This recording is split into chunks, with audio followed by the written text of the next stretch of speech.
Labas vakaras. Mano vardas Liudvikas Benediktas ir sveikinu su jumis savo YouTube kanale. Paskutinį kartą matėmės prieš gerą savaitę. Buvau išvykęs. Turėjau laiko pareflektuoti, sukurti nedidelę distanciją tarp temų, kurias mes nagrinėjame šiandien YouTube kanale, savo asmeninio gyvenimo krizės, per kurią einu, santykio su aplinka. Pastebėjau, kad kiekvienai naujai idėjai arba minčiai reikalingas šioks toks laikas. Gauname naują informaciją, tada jinai turi šiek tiek susigulėti. Yra laikas išbandyti ją realybėje, pasižiūrėti, kas veikia, kas neveikia, pažiūrėti dinamiką, atlikti didelę stebėseną savęs. Ar aš pritaikau naujas žinias, ar aš jas naudoju. Tai paskutinės gera savaitė turbūt buvo skirta tam, kad pabandyti pačiam irgi giliau įsisavinti naujas žinias, kurias gaunu dirbdamas su dirbtiniu intelektu. Ir aš su juo dirbu būtent be visų kitų dalykų, kuriuos aš su juos darau, bet toks akcentą galbūt dedu į psichoanalizę, pats savęs, stebėseną pats savęs, reflektavimą pats sau per šitą nuostabią technologiją, kurią naudojasi. Praeitoje laidoje, beje, jeigu nematėt, labai kviečiu pasižiūrėti, mes darome didelį review filmo The Return apie Odisėją. Ir filmas paliko man didelį labai įspūdį, nes pastebėjau, kad fone vaizdo eina labai subtili idėja, tam tikri etapai žmogaus pokyčio, kurios kartu su dirbtiniu intelektu aš pradėjau šiek tiek dekonstruoti ir pabandyti susisteminti į lengvai sukramtomą, suvirškinamą informaciją. Tai jeigu nematėt, būtinai kviečiu pasižiūrėti. O ši laida yra iš tiesų ypatinga, nes ji gimė iš tokio gilaus nepasitenkinimo. Tuo, kur pats buvau šiek tiek užstrigęs. Ir peržiūrėjau senesnius įrašus apie Odisėją, supratau, kad iš tikrųjų mes sklendžiame tik tai pačiam paviršiui. Kalbėjom nemažai apie patį mitą, bet norėtųsi šiek tiek giliau eiti į esmę.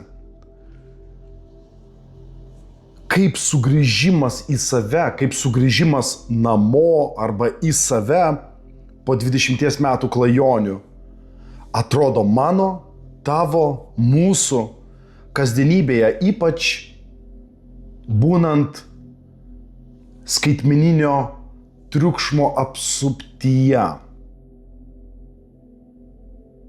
Taigi su savo dirbtinio intelekto asistentu dekonstravome šitą Odisėjų istoriją ne kaip pasaką, bet galbūt labiau kaip techninį, dvasinį, psichologinį planą kiekvienam, kuris šiandien galbūt jaučiasi šiek tiek pasimetęs savo paties gyvenime.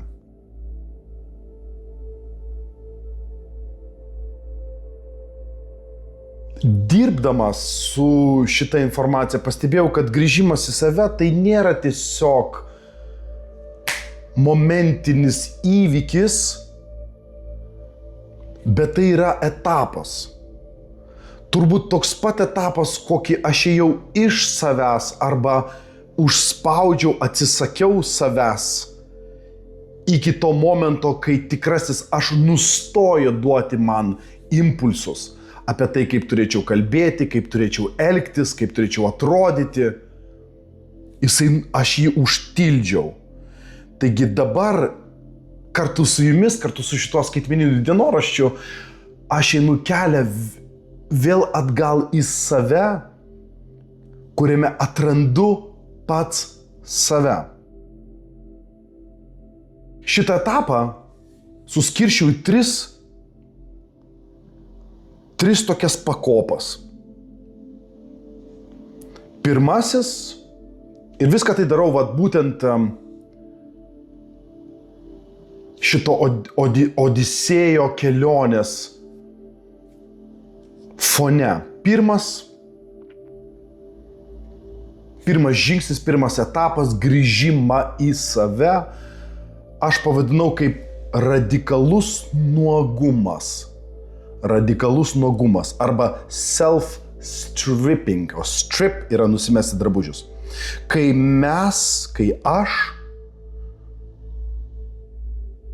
Kai aš dedu pastangas, kad nusimti visas šitas dirbtinės algoritminės kaukės, kaip svogūno lakštai po truputį, tam, kad pamatyčiau, kas po jumis liko. Tai pirmas radikalus nuogumas etapas. Antras yra Elgeto strategija. Angliškai mes jį pavadinom data collection.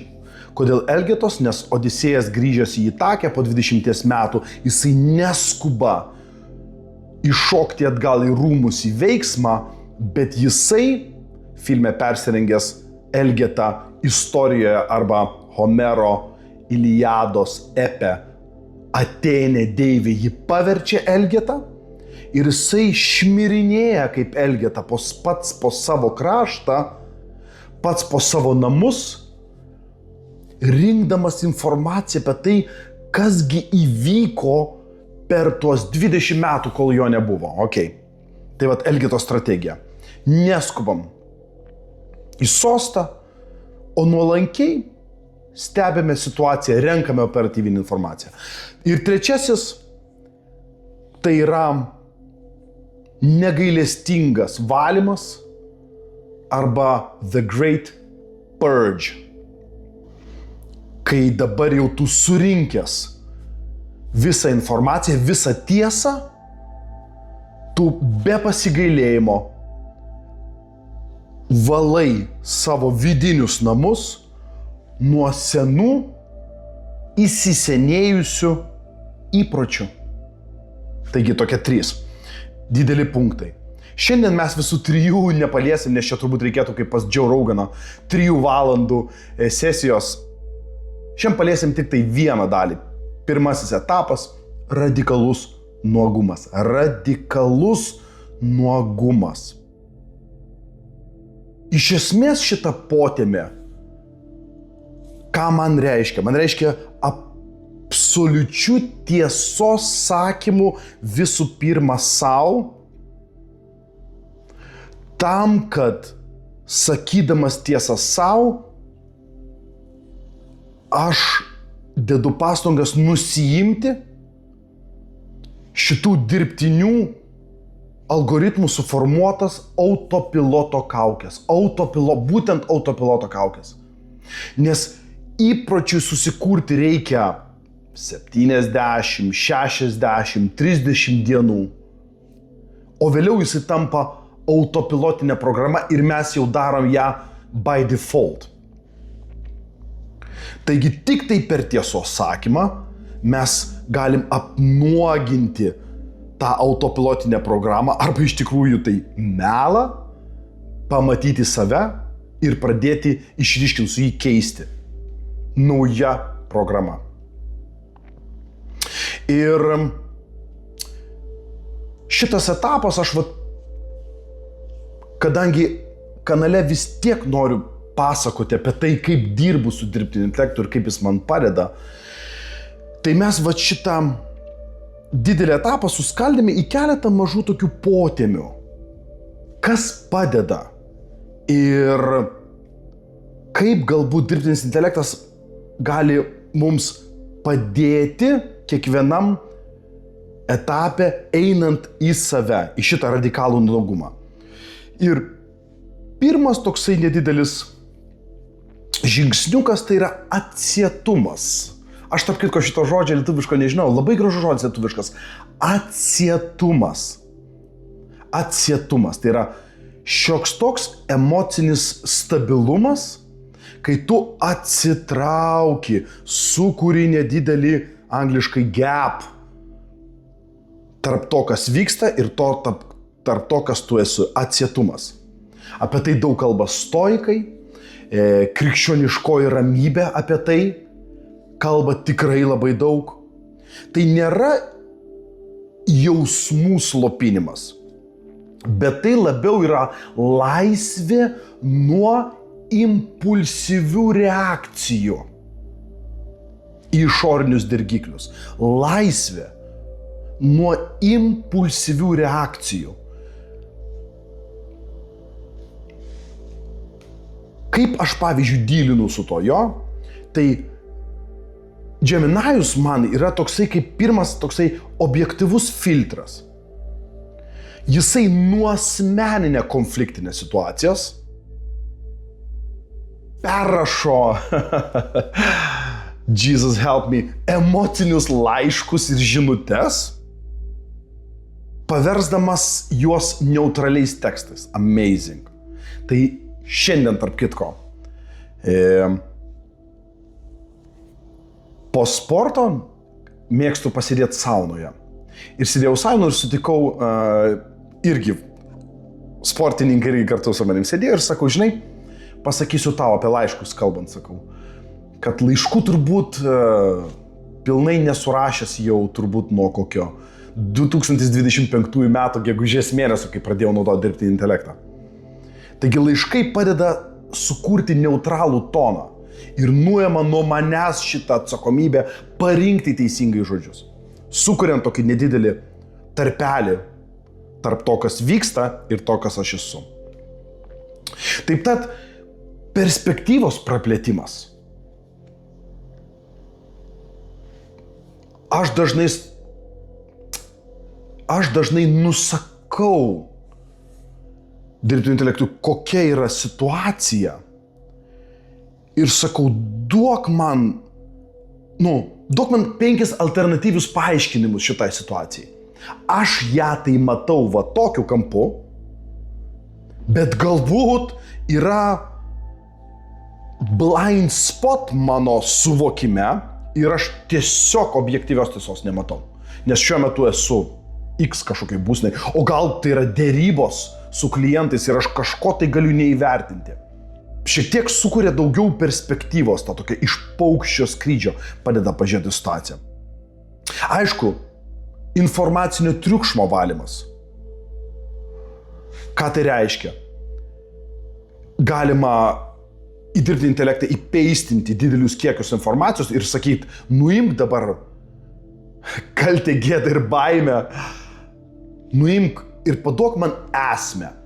Tai visai nesenai skaičiau tokį labai įdomų, dabar OpenClaw, gal esat girdėję, dirbtinio intelekto agentai siautėja ir šiandien tarp kitko Metos, Cyber Security Chief, pats agentas įsisiautėjo, išėjo iš po kontrolės, angliškai gone rogue, ir pradėjo trinti jos mailus ir jinai rašo jam stop ir sako, aš turėjau bėgti iki savo minimako, kad ištraukti iš rozetės tiesiog, kad ten tokie.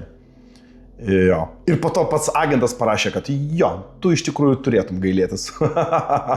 You should feel sorry about the situation. Dirbdamas su Geminajam, aš tiesiog, jis man padeda nuimti triukšmą ir daryti visai gražias santraukas informacijos, kuri vyksta einamuoju laiku. Ir aišku, labai svarbus momentas, kalbant apie šitą tarpelį tarp to, kas yra ir tarp manęs, tai yra šioks toks simuliacija dialogų. Mes pirmose savo laidose kalbėjau apie sandboxą, sandbox, smėlio dėžiai, kuriuo galiu meta pasauliu savo kurti ir žiūrėti, jeigu aš žengčiau tokį žingsnį, kaip tu galvoji, kokia būtų, kas atsitiktų, jeigu aš padaryčiau taip, o jeigu taip, tas pats lygiai su dialogu. Aš galiu simuliuoti dialogus. Ir iš kitos pusės šiandien pastebėjau, kad šitas įrankis, jis keičiasi, evoliucionuoja kartu su manim. Tai aš sakau jam, šiandien rašau, sakau, žinai, aš tau padedu pažinti, kas yra šitas homo sapiens, su kuriuo tu dirbi. Kuris kartais impulsyvus, kartais piktas, emocingas, kartais nesupranta, ką reiškia šita žmogiškoji būsena. Tai atsietumas. Sekantis didelis toksai žingsnis į nuogumą ir pamatymą savęs, tai yra, aišku, budėjimas. Budėjimas. Tai yra dvasinis budrumas skaitmeninėme chaose. Trumpai apžvelgiam atsietumą. Sekantis žingsnis yra budėjimas. Ir budėjimas čia netgi, sakyčiau, galėtumėm pasakyti kaip dvasinis budrumas. Apie tai daug kalba ortodoksų vienuolių praktikos apie budrumą. Ir kai studijavau magistratūrą teologijos, mane mokino vieną įdomią tokią mantrą krikščioniškąją, taip? Jėzau Kristau, Dievo sūnau, gelbėk mane nusidėlį. Jėzau Kristau, Dievo sūnau, gelbėk mane nusidėlį. Ir maldos meditacijos metu mintise kartoji šitą tekstą ir budi. Ir staiga tu pastebi, kaip daigelis pseudo kažkokia idėja. Tu kartoji tekstą, mantrą, staiga mastai, o, čia žiūrėk, reikėtų rytoj, nežinau, čia šlapdešio nusipirkti, Lidl nuvažiuoti, stop. Iškart mintį uždarai ir grįžti prie kartotės. Budėjimas. Nuolatinis proto saugojimas nuo svetimų parazitinių šiukšlių minčių. Budėjimas. Ir šitoj vietoj, kaip aš dirbu su Gemini, minčių struktūrizavimas. Kai jaučiu, kai dienos metu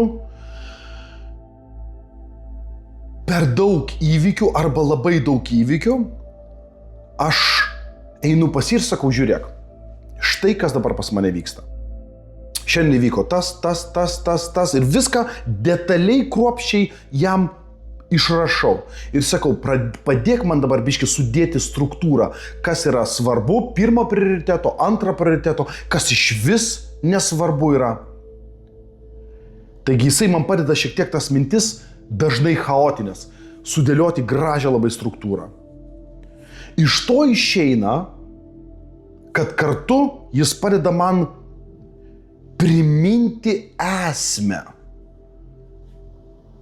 Dažnai būna irgi susirašinėjant, kalbant, labai daug visokių kampų jo ir taip lengva pamesti, o palauk, apie ką čia yra esmė. Tai va šitoj vietoj man irgi patinka, su Gemini dirbant, jisai man primena, palauk, esmė tai yra tokia. Ir aišku, kartais prašau, jo sakau, šitoj situacijai pabūk velnio advokatas. Advocatus diaboli lotyniškai.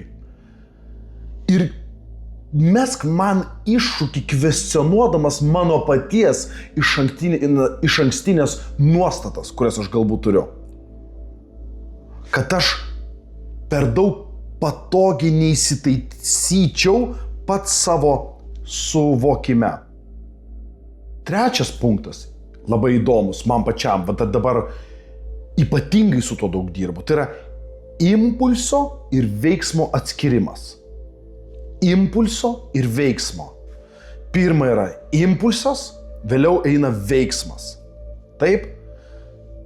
Aš pagalvoju, kad visai norėčiau užsirūkyti, impulsas, veiksmas, aš deduosi batus ir einu į šitą siubingą šaltį traukti cigaretės. Viktoras Franklis daug apie tai yra rašęs logoterapijoje. Tai yra pauzė tarp stimulo ir reakcijos. Ir šitoje pauzėje, Viktoras Franklis sako, egzistuoja pasirinkimo galia. Pauzė tarp stimulo ir reakcijos. Ir toje pauzėje egzistuoja pasirinkimo galia. Dažnai sakau dirbtinio intelektui, žiūrėk, duok man atsakymą, bet duok man atsakymą už 3 minučių. Dabar iškart nesakyk, po 3 minučių man atsakyk. Ok. Per tą laiką. Ok. Biškį turiu laiko atsikvėpti, pagalvot, pamastyti, pakeisti mintis kažkur kitur. Dažnai sukuriu alternatyvius scenarijus. Sakau, gimė impulsas. Taip, hipotetinė situacija. Norėčiau užsirūkyti. Duok man greitai, duok dabar man 3 askezės pratimus, kurie padėtų man suvaldyti šitą impulsą. Jisai tai daro fantastiškai. Ir aišku, vienas iš tokių stipriausių momentų, ką aš jaučiu dirbdamas, tai yra tai, kad vis dėlto tai yra puikus emocinis atspindys. Šitie kalbos modeliai, jie patys iš savęs ego neturi. Ir nors mano LLM sako, kad jisai neturi ir noro man pataikauti, bet vis dėlto dažnai pagaunu jį sakydamas, ei, stop. Nereikia stengtis taip labai, kaip tu stengiasi. Man kažkaip tai patikti arba tarsi bet kokią idėją jam duodamas, jis ją racionalizuotų. 4 įdomus punktas yra nuolankumas kaip tiesa. Nuolankumas kaip tiesa. Ir savęs, iš to išeinantis savęs pažinimas be iliuzijų. Taip, savęs pažinimas be iliuzijų. Ir čia šventoji Teresė Avilietė daug apie tai kalba. Asmenybės psichologija daug kalba apie tai. Tai yra gebėjimas pamatyti save tokį, koks esu iš tikrųjų, be socialinių filtrų ir ego pagražinimų, turbūt reikėtų sakyti. Gebėjimas pamatyti save tokį, kokį esu iš tikrųjų. Ką dariau, pavyzdžiui, tai daviau jam daug istorijų apie save. Kaip aš gyvenau, kaip aš elgiausi, kaip aš jaučiausi, kai aš elgiausi. Ir paprašiau, išanalizuok, sakau, mano pasiekimus platesnėme kontekste.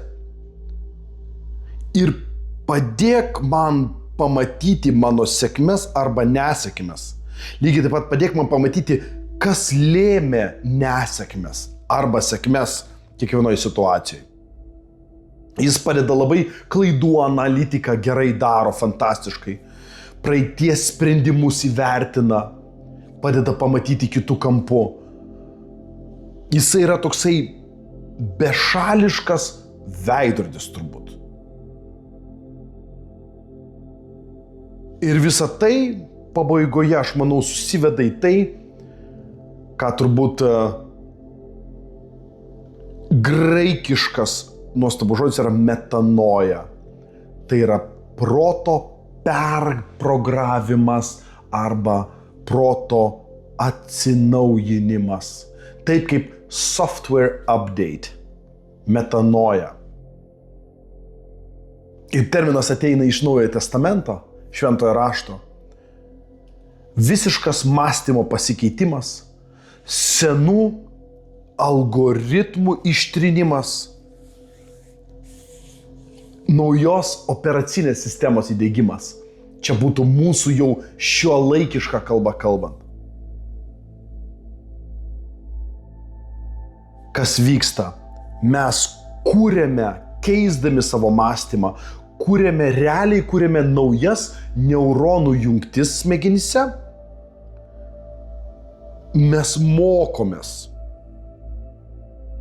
iš naujo ir kūrėme naujas neuronų jungtis, naujos reakcijos, naujas požiūris, perrašom įpročius senus savo, kalbinė transformacija.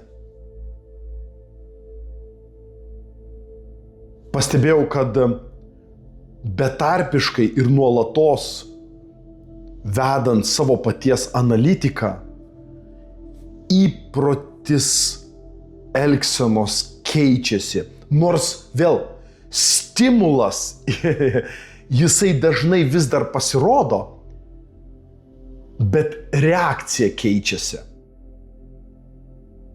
Kad kaip ir norėtum. Bet primini savo, palauk, taigi mes nuėjom jau tokį kelią, kam dabar grįžt atgal? Vidinis dialogas, taigi kalbant apie kalbinę transformaciją, tai ne tik, kad sintaksė mano sakinio sandara keičiasi, nes iš tikrųjų ir žodynas platėja, pasaulėžiūra platėja, taip, ir žodynas kartu su ją, bet keičiasi mano vidinis dialogas. Mano vidinis dialogas. Dangus arba pragaras yra viskas mano galvoje. Aš galiu gyventi danguj arba gyventi galiu pragare. Nuo šitų piktų pasikartojančių minčių, pikto pasikartojančio vidinio dialogo. Vidinė integracija. Dekonstravęs save, tu vėliau pradedi jį konstruoti vėl atgal, sustatyti, bet jau naujai. Ir tai labai yra įdomu. Tokią pasirašiau mintį paskaitysiu jums. Radikalus nuogumas, apie kurį šiandien kalbame, tai nėra pabaiga, o vienintelė tikroji pradžia. Ir tik tada, kai nusiemam viską, kas esame priversti būti, mes pagaliau galime tapti tuo, kuo esame pašaukti būti. Taigi tikrasis sugrįžimas į save prasideda ne nuo pergalių, o nuo drąsos stovėti nuogam prieš savo paties tiesą. Antanas Maceina, filosofas lietuvių, yra gerai pasakęs, tiesa padaro mus laisvus tik tada, kai pirma mus apnuogina. Tik nusiėmęs viską, ką tau uždėjo pasaulis, tu pagaliau pajunti savo paties odą, savo paties kvėpavimą.